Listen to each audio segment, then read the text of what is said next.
Hello friends, how are you? Hope you all are well.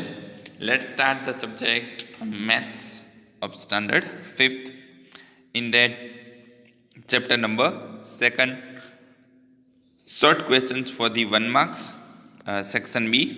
First one, identify the angles as a right angle, acute angle, obtuse angle or straight angle. Okay, so you should have the basic clear things about what do we mean by all these angle.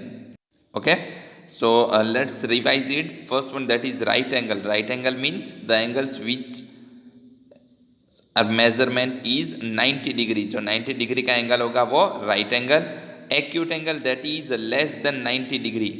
Okay, जो 0 से 90 degree तक का angle है वो 90 degree से छोटा होगा. Okay, उसको हम कहेंगे एक्यूट एंगल.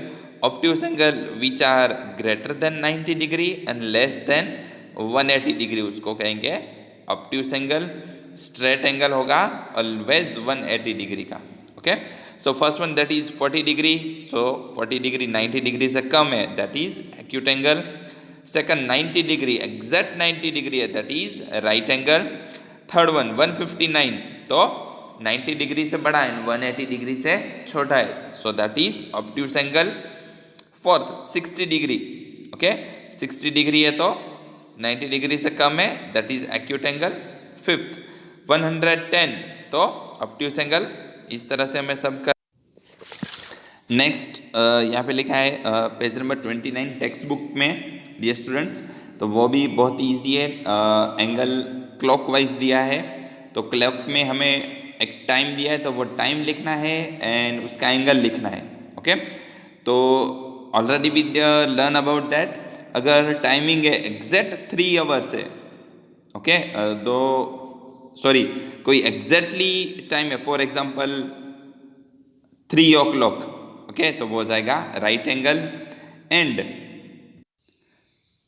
क्लॉक के जो 2 हैंड है, ओके, एक बड़ा हैंड एक छोटा हैंड, तो वो उसमें अगर 3 नंबर से ज़्यादा का डिफरेंस है तो वो हो जाएगा more than right angle.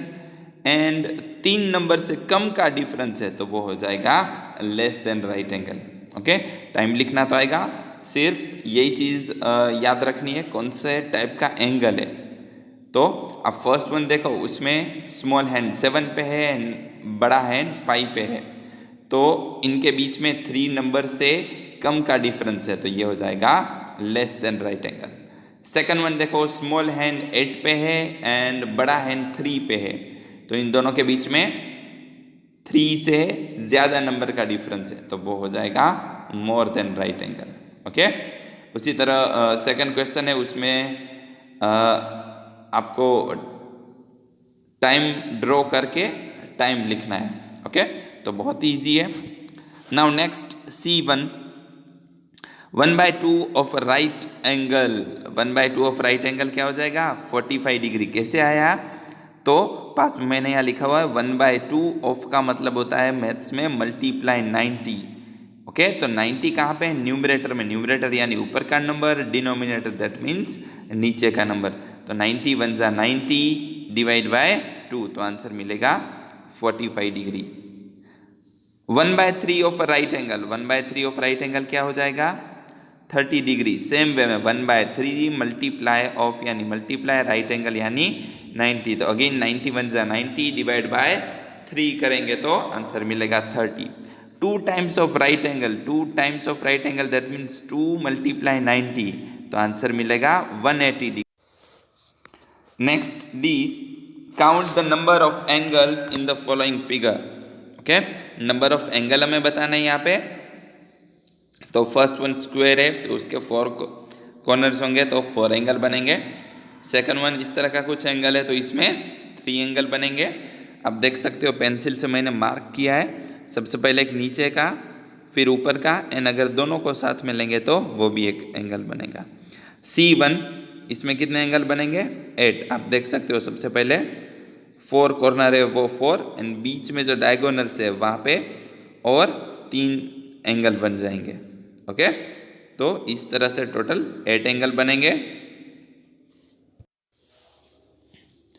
Next 2 marks questions, okay 2 marks के क्वेश्चन है, तो उसमें calculate the x in the following, okay. तो फर्स्ट वन, एक एंगल दिया है 30 डिग्री, दूसरा एंगल हमें फाइंड करना है। तो डियर स्टूडेंट्स, मैंने बताया था अगर स्ट्रेट लाइन है, कहीं भी स्ट्रेट लाइन है, तो उसके अपर पार्ट या नीचे का पार्ट पूरा है वो 180 डिग्री होता है, ओके। तो यहाँ पे हमें 30 डिग्री एक एंगल का मेजर दिया है, पूरा कितना होगा, x प्लस 30 करेंगे तो वो पूरा 180 डिग्री हो जाएगा। तो 180 डिग्री माइनस 30 डिग्री, तो आंसर मिलेगा 150 डिग्री। सेकंड, यहाँ पे आप देख सकते हो जो एंगल बना है वो राइट एंगल है, क्योंकि एल शेप बन रहा है। तो 90 डिग्री में एक एंगल 55 है एंड दूसरा x है जो हमें फाइंड करना है। तो टोटल है वो 90 डिग्री है, तो 90 minus 55 that is 35 degree answer. Third, again 40 plus x plus 45 करेंगे तो वो कितना होगा, 180 डिग्री। तो हम क्या करेंगे, 180 degree minus 40 degree minus 45 degree, तो आंसर मिलेगा 95 degree. Fourth one, 4 angle and सब की हमें यहाँ पे वेरिएबल दिया है x, ओके।